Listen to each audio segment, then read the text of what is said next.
Hey guys, what's up? UltraRusher signed to a YouTube video. Today we're bringing you guys a little bit of top 10 video, and today we're gonna bring you guys top 10 jungles, and I hope you guys enjoy. And let's get into number 10. At number 10, I put Arachne.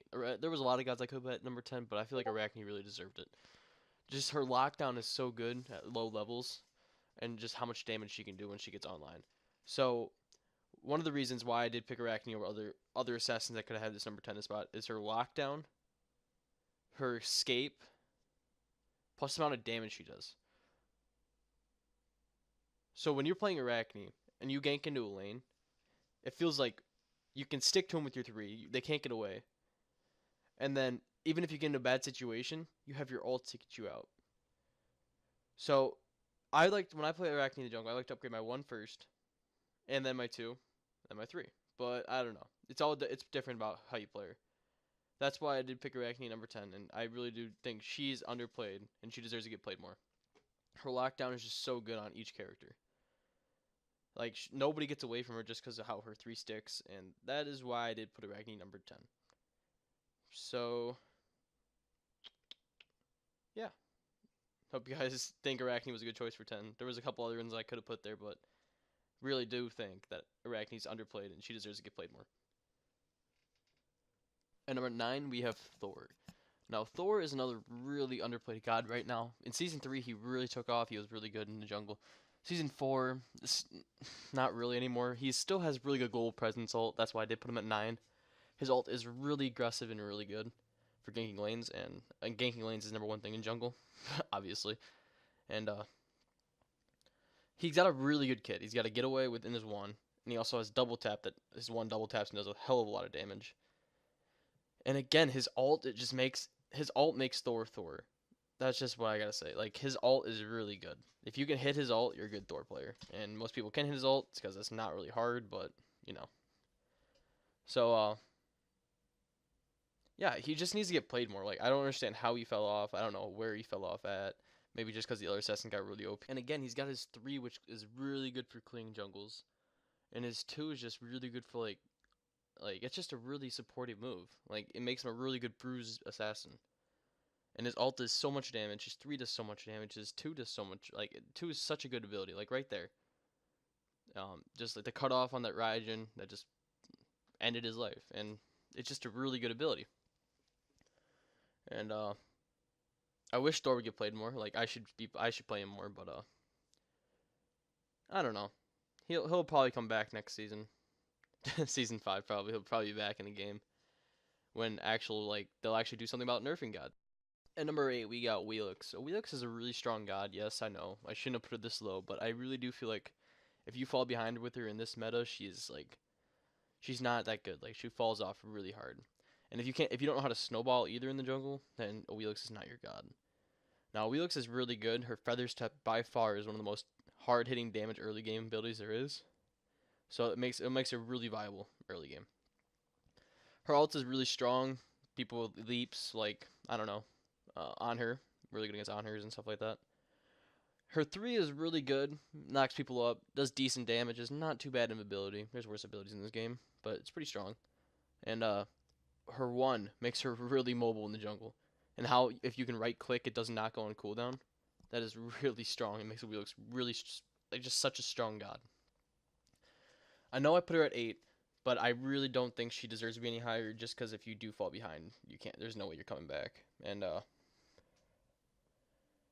pretty much, a Wheelix is probably the number 1. Nah, I can't say that. She's really early game though. Can't say that she's number 1 early game, but she's pretty damn close. And there's her ult in action right there, using against the support and just shredding him down. And that was a Wheelix for you. At number 7, we got Fenrir. Now, Fenrir is a really strong god. I'm just really complete trash with him. But, well, we'll just talk about why I put him at 7. Why I put him at 7 was because he's got 2 really hard-hitting ability. 3, actually, if you want to call it his ult. But his jump will do so much damage. If you land on a god, you get it right back up again. Like, it's half the cooldown. That's so strong. Brutalize will stick to him. Even when a god dashes, you're going to stick to him. So, like, that's her cat dash. Like, I stick to her. There's nothing she can do. And then his 2, lots of lifesteal and lots of pen, which is a really nice ability in the jungle. Really helps you clear. His 3 is also really good for clearing in the jungle. And his gank potential is so strong with his 2 jumps, and he can get out of any situation with them either. Fenrir is a really good assassin. And just his ult is so good at dragging people into towers. Like, it's one of the strongest. Like, it forces you to get beads. If you don't get beads, you're screwed, and you're done. So, pretty much, see a Fenrir, get beads, counter him. There you go. That's how you play against Fenrir 101, and that's why I threw him at 7, because he's pretty easy counterable. And he really does fall off late game unless you build him defense. Number 6, we got Chunga. Now, Chunga jungle is something that's been experimented in Season 4. I really do enjoy it. She is really strong, and she's got really good clear for her being a mage, obviously. Her 1 is really strong late game, and her heals are insane, and it's just, she's a really good god in the jungle. I'm not even going to lie. And I'm trying to get better with her in ranked.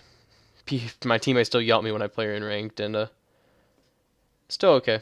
There's nothing wrong with her, and just, if I could just, I don't know. I wish I would have knew about her being good jungle back in Season 3. Surprised the hell out of everybody when she was a jungle, but it's okay. So her, obviously we know her kit. She's one of the strongest guys in the game right now. Her 1, lots of damage. Her 3, heals for a lot of health.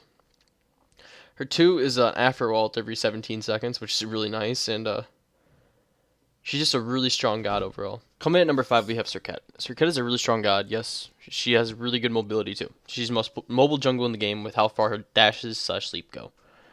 Her dash is really strong because it can also take the crit from your ability, or from your build. So, say you get Deathbringer, it goes with that Deathbringer, so it can crit, which is really strong. Her 2 is a fear / taunt. If there's no gods near it, no gods near the god you taunt with it, it will come towards you. If there's a god near it, it will start attacking it, which is really strong. Her 3 puts her invisible, just like you saw there. Rod didn't see me there. And then her ult is really strong. If they die with it, like this, it spread to the turret. It killed the turret and then spread to the Vulcan there. And I got an achievement for it too. It's really cool, and I like the mechanic of it. And she's just a really strong god in general. That's why I put her at 5. And she's really good right now because the meta right now is anti-heal, or is healing gods, so she's also really strong. That's her cat for you. 4, I put Humbots. Now, Humbots is a really strong god, don't get me wrong. This god is the reason you buy beads. His 2 is one of the best wave clears by assassins. He does so much damage. Overhead smash is one of the really great moves.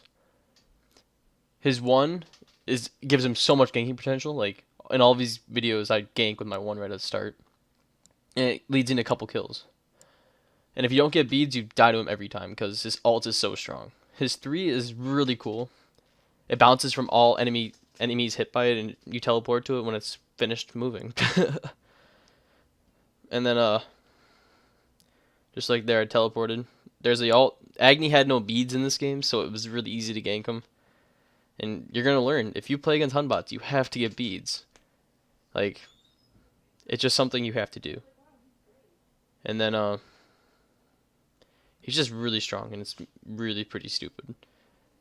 That's why he did get put at number 4. He is picked and ranked a lot. And not much else to say about him. But that's Hunbots for you. Number 3, we got Ratatasker. Now, Ratatasker is a really strong god. He's meta. Played almost every game besides a couple other gods, but he's played a lot.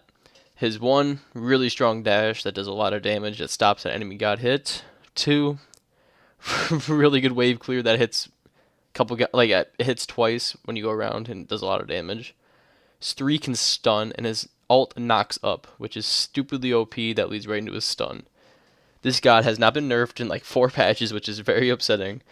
And hi-rez doesn't know how to nerf. Just like the next 2 gods, they don't know how to nerf them.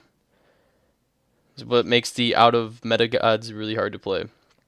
And that's pretty much Ratatasker in a nutshell. Do a lot of damage, get out, get in. Or get in, get out, I guess. But yeah, I hate this guy with a passion. I wish he'd get nerfed, but it's never going to happen. And that's why he's stupidly OP, and that's why he's number 3. Coming in at number 2, we have Sosnow. Now, Sosnow might be really OP, but he is one of my favorite gods to play in the jungle. He is so much fun. It's just like his whole kit is just keeping up with somebody, and that's how I like doing. It's just auto-locking one person down and just wrecking them. Now Sosnow is really good at it, and he's got so much mobility in his kit. Is almost keeping up with how fast their cat is. His one has three pretty much in one. Like it does so much damage, it's crazy. His 3 is a teleport pretty much, if you want to put it that way. It goes through an Ode nut, which is very useful, and it's pretty nice. And then his 2 will pull them towards you, which is also such a cool ability. And his ult is a fucking big ass tornado, just launching him at one kid, and it's so cool. I love this guy so much, and he'll probably I don't know yet, but thinking about making him my next 10. But in all, he is really good, and that's why I put him at number 2. He is not better than his number 1 guy though. Sosnow is really good early game. He's just not as good as this next guy really early game. And right now, this meta is all early game. So pretty much that's all I have for Sosnow. I just want to show you guys this little 1v1 I had against an Athena. And then he BM'd me after the game going like, fucking shit, kid. I'm going like, I just wrecked your whole team. I don't know. It's just a story about trolls. But yeah. And that's Sosnow for you at number 2. At number 1, we have Thanatos. Now, Thanatos is the god of early game. Literally, his scythe hits for about 500 damage at level 2, which is, or level 4, I guess, when you upgrade a second time. But it's so good, it's crazy. And, it's just so stupid how this guy will never get nerfed, just because if he gets nerfed, he's never going to be played, because, let's be honest, this guy's early game. And if you don't win early game, you're screwed for the rest of the game. His 1 is insane, hits for so much damage early game. His 2 speeds him up so he can catch up to his threshold targets. Threshold is passive, obviously. And 3 is a silence, so he's guaranteed to hit his scythe. Like, if you miss with a scythe on Thanatos when they're silenced, I mean, don't play him, I guess. And then his ult executes anyone below 35% health, which is kind of crazy if you think about it, because who knows. And I picked him as number 1 just because he's first man in ranked every day. And if you disagree with it, just tell me down below who you think deserves to be number 1. And just tell me down in the comments if you don't agree with anybody on my list. Like, Nija maybe should have been 10. Arachne, who knows? I really do prefer Arachne at 10, though. I mean, yeah, it's whatever. And, nothing much more to say. I'm sorry I didn't post yesterday. We didn't end up having a scrim, so I couldn't post Friday scrim. And, it's just not a lot of videos this week. Worked 4 times this week. And, yeah. Hope you guys enjoyed. Comment down below what you think was wrong with my list. Probably a lot, but leave a like. It took me a long time to make this list today. 3 hours, I think. So I hope you guys enjoy it. This is UltraRusher, signing out.